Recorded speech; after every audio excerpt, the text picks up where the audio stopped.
বিসমিল্লাহির রহমানির রহিম। প্রিয় শিক্ষার্থীবৃন্দ, আজকের এপিসোডে সবাইকে স্বাগতম জানাচ্ছি। আজকের আমরা দেখব পঞ্চম শ্রেণীর অধ্যায় 9 শতকরা। এই যে অঙ্কগুলো এখানে আমি লিখে রেখেছি, এই টাইপের অঙ্কগুলো, যেমন নিচের শতকরা রাশিগুলোকে ভগ্নাংশ ও দশমিকে প্রকাশ করি। তো এইগুলো উদাহরণে আছে, এই অধ্যায় 9-এর প্রথম থেকে একবার উদাহরণ দেওয়া আছে। তো উদাহরণগুলো করবো, তারপর আমরা পার্ট বাই পার্ট পুরো চ্যাপ্টারটা করবো। ওকে, তাহলে শুরু করলাম। 1 নম্বরে আমি পুরো স্যাম্পলটা দেখাচ্ছি। যেমন 60%, এটা দুইটা প্রকাশ করতে বলছে, একটা হচ্ছে ভগ্নাংশ আর একটা হচ্ছে দশমিক। এই দুইটাই প্রকাশ করতে বলছে। তো এই আমরা যারা অঙ্কটা করব তারা প্রথমে এরকম অঙ্কটা উঠাবো, উঠানোর পর লিখবো ভগ্নাংশে প্রকাশিত রূপ, তারপর দুইটা বিসর্গ দিব। ওকে, তারপর আমরা এই নিচে করতে পারি বা এই পাশেও করতে পারি। জাস্ট কিভাবে করব সেটা আমি বোঝানোর জন্য বললাম। তো এরপরে 60% যেহেতু আছে, তাহলে এটাকে যদি আমি ভগ্নাংশে প্রকাশ করি তাহলে 60 আর নিচে হবে যে 100, কারণ আমরা জানি পার্সেন্টেজ মানে হলো 1/100। ওকে, তো 60/100। এখন যদি চাই এটা আমি কাটাকাটি করি, কাটাকাটি করার পর আমি আরও কাটাকাটি করতে পারি। 3 দুগুণে 6, 5 দুগুণে 10, 3/5। ওকে, এটা হচ্ছে আমার ভগ্নাংশ। লব/হর হর যেটা, সেটা কিন্তু ভগ্নাংশ। এরপর যদি আমি চাই যে এটাকে আমি দশমিকে, যেমন আমি এখানে 5/3 পেলাম, 5/3কে যদি আমি ভাগ করি, এই 3কে ভাগ করব, তাহলে দশমিক দেওয়ার পরে এখানে একটা শূন্য নিয়ে আসবো। 5 6 30। ওকে, আমার এটা করা শেষ। তাহলে আমরা ভগ্নাংশে প্রকাশিত রূপ পেলাম 5/3 এটা, আর দশমিকে প্রকাশিত রূপ পেলাম, একটা দশমিক দেওয়া ভালো শুরুতে, যাতে স্পষ্ট থাকে, 0.6, যেটা 0.6। ওকে, এরপর দেখি 2 নম্বর যে অঙ্কটা, এটা উদাহরণে আছে 34%। জাস্ট আমরা একই রকম করব। যেমন এই কথাটা কিন্তু লিখতে হবে, এখানে আমি যে লেখাটা লিখছিলাম প্রত্যেকটা অঙ্কের জন্য লিখতে হবে, আমি বারবার লিখলাম না। তাহলে এখানে করব আমরা 34, নিচে লিখব 100। ওকে, এরপরে একটু কাটাকাটি করতে পারি। আমরা জানি এখানে যদি কাটি তাহলে 17 দুগুণে 34 আসে, আর 50 দুগুণে 100। তারপর আর কাটাকাটি করা সম্ভব না, 2 দিয়ে কাটলাম দুইটারে। তাহলে ফাইনাল বলা যায় কি, ভগ্নাংশের রূপটা 17, এটা 50। এরপর যদি এটাকে আমরা আবার ভাগ করি, ভাগ করার পর এটা একটা অ্যান্সার। ওকে, এটা আমার একটা অ্যান্সার। এখন যদি আমি এটাকে আবার ভাগ করি, যেটা দশমিকের রূপটা কি হবে, 17, এখানে 50 আবার লিখলাম, লেখার পর আমি এটাকে ভাগ করব। তো এইখানে আমি একটা 50-এর মধ্যে তো যাবে না 17, তাহলে দশমিক দিয়ে আমি একটা শূন্য আনলাম এখানে। তারপরে কতবার যায়, 3 বার যায়। ঠিক আছে, তাহলে 3 0 0, 3 5 15, সহজভাবে করলে 150, তাকে কত 20। তাহলে আমি এখন দেখবার হয়তো দশমিক দিলাম একটা, এখানে শূন্য বাড়াই নিতে পারি, তাহলে 4 50 200। ওকে, শেষ। এরপর আর এটা করা সম্ভব না। তাহলে এটা বলতে হবে আমি 0.34, মানে পুরো অ্যান্সার যখন লিখবো 0.34। ওকে, দশমিক পর বাংলায় বলতে হয়।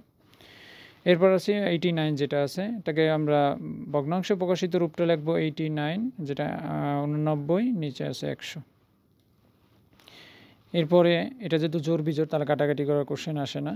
এরপরে পরের যেটা দশমিকে প্রকাশিত যে রূপটা, এটা লিখবো 89, আবার এটা লিখবো, এটা অ্যান্সার শেষ। তাহলে এখানে 100, এটাকে আমি 8 9 আছে, তাই আমি দশমিক দেওয়ার পরে এটা শূন্য দেওয়া দেয়, দশমিকের জন্য একটা শূন্য নিয়ে আসলাম। ওকে, তাহলে কতবার যায়, 8 বার যাবে, 8 100 800। এরপর আমি যদি বিয়োগ করি, 890 থেকে 800 গেলে থাকে 90, আর এখন একটা শূন্য নিয়ে আসলাম, কারণ একবার দশমিক দিলে 2 3টে পর্যন্ত নিতে পারি, যেটা আমি এটা বলতে 9 আর 9 100 900। ওকে, ডান। এরপরে আছে 125%। এটাকে যদি আমি ফার্স্টে করি, ভগ্নাংশে প্রকাশিত যে রূপ, তাহলে আমি লিখতে পারি 125, আর নিচে লিখব 100। এখন এখানে একটা কাটাকাটি করা যায়, যে প্রাথমিকভাবে 5 25, আর এটাও 25 25 দিয়ে কাটি, এখানে 5 থাকে আর এখানে 4 25 100, তাহলে 5/4। এখন এটা কিন্তু আমার একটা অ্যান্সার ডান। আমি এটাকে যদি আবার লিখি, 5 নিচে 4 করব, 5 লিখব, দশমিকের জন্য দশমিক দেওয়ার পরে আমি একটা শূন্য নিয়ে আসবো, তাহলে কত বলা যায়, 4 5 4 কাটা যাবে না, 40। আচ্ছা, 4 আরও বেশি, 4 বরং 48 12 বার। ওকে, এটা 12 বার হবে 0.1248। তারপর কত থাকে বিয়োগ করলে 2 আর 4 আর 1 তো 5 মিলে যায়। পরে আরেকটা যদি আমি শূন্য নিয়ে আসি 4 5 20, 4 5 20, তাহলে এটা কিন্তু 0.125 125। ওকে, এটা ছিল ফার্স্টের রূপ, রাশিগুলো ভগ্নাংশ আর দশমিক ভগ্নাংশের প্রকাশ। এরপরে আমরা দেখব এতক্ষণ যে অঙ্কগুলো করলাম তার উল্টা যে অঙ্কটা, যেমন এতক্ষণ ছিল আমাদের দশমিক ভগ্নাংশ করা, আর এখন আমরা করব ভগ্নাংশ থেকে আমরা নিয়ে আসব দশমিকে, শতকরায় নিয়ে আসবো। ওকে, তাহলে কীভাবে এটা আমরা করব, যে ভগ্নাংশ দশমিক যেভাবেই থাকুক না কেন, ভগ্নাংশ থাকুক বা দশমিক ভগ্নাংশে যেভাবেই থাকুক না কেন, আমরা কিন্তু সেটা শতকরায় নিয়ে আসবো। ওকে, তাহলে এই যে আছে আমাদের, তো 24 এর পরেরটা কী হবে, 24 গুণন 1/100 আমরা বলতে পারি, কারণ এই 24 এরকম যদি ভগ্নাংশের সাথে গুণ হয় তাহলে কিন্তু উপরে যাবে, 24 একে 24, নিচে 100। কেন আমি এভাবে লিখলাম, তার পরের লাইনটা একটু বুঝানোর ক্লিয়ার করার জন্য 24% আমি এটাকে বলতে পারি। 1/100 মানে কি, 1/100 মানে যেটা আমি ফার্স্টে বললাম, 1/100 মানে হচ্ছে পার্সেন্টেজ। ওকে, পার্সেন্টেজ মানে এটা, এই জন্য আমি এখানে কী করলাম 1/100 এই রূপে আর কি লিখলাম। এরপর 0.54 যেটা আছে, এটাকে যদি আমরা একটু ভাঙাই, এটা কিন্তু দশমিকে আছে, তো আমি করব শতকরা করব। ওকে, তাহলে এখানে 54 লিখব, আর এই দশমিকের জন্য নিচে একটা 1 আর দশমিক উপর 2টা সংখ্যা, তাই আমি 2টা শূন্য দেব। ওকে, তাহলে ফাইনালি আমি সেটাকে কি বলতে পারি, ওই আগের মতো বলতে পারি 54 আর এটা 1/100। ওকে, তাহলে 1/100 মানে কি, পার্সেন্টেজ 54%।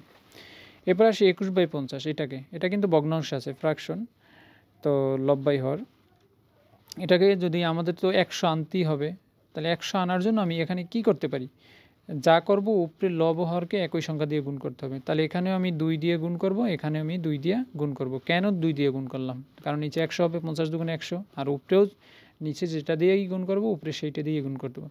কারণ এই দুই যদি আমি কাটি, তাহলে আমি মেইন অঙ্কে এবার ফিরে আসতে পারি। অঙ্কের নিয়ম, আমি যেন অঙ্কে সামনেও যেভাবে যাব এটা থেকে পিছনের জন্য ব্যাকও করতে পারি, এটা অঙ্কের নিয়ম। তো তাহলে এখানে আমার 100 চলে আসে, আর এখানে 2 1 2, 2 দুগুণে 4, 42। আবার অনুরূপভাবে আমি বলতে পারি 42 গুণন 1/100, তারপরে যথারীতি 1/100 মানে কি পার্সেন্টেজ, তাহলে 42%। ওকে, এরপরে যে অঙ্কটা এটা হচ্ছে 0.3, তাহলে এটাকে আমি লিখতে পারি 3, আর নিচে লিখবো দশমিকের জন্য একটা 1 এবং দশমিকের একটা সংখ্যা, তাই একটা শূন্য দেব। তারপরে লিখবো 3 আর 10, এটা লেখার পরে আমার যেহেতু এখানে নিচে 100 আনতে হবে, তাহলে আমি 10 আছে 10 দিয়ে গুণ করব, এখানেও আমি 10 দিয়ে গুণ করব, তাহলে 10 দিয়ে গুণ করলে উপরে হয় 30 আর নিচে হয় 100। ওকে, তাই 1/100 তো এখানে আছে, আমরা অনেকগুলো অঙ্কে দেখলাম, এটাকে আমি তাহলে 30% বলতে পারি। এরপর আছে 23/25, এই অঙ্কটা যদি আমি একটু লক্ষ্য করি, 23/20 যেটা, এখন এই অঙ্কটাকে আমার নিচে তো 100 আনতে হবে, তাহলে নিচে 5 দিয়ে গুণ করলে 5 করি 100, তাহলে নিচে যেটা আগে দ্বারা গুণ করবো ওকে উপরে একই সংখ্যা দ্বারা গুণ করতে হবে, লব হরে একই কাজ। ওকে, তাহলে 5 করি কত হয় 100, আর এখানে 5 23 কত হয় 3 5 15, 5 হাতে আছে 1, 5 2 10 আর 1 11। ওকে, তাহলে নিচে 100 আছে, তাহলে আমরা কি বলতে পারি 115%। ওকে, তাহলে এই টাইপের অঙ্কগুলো শেষ আমাদের।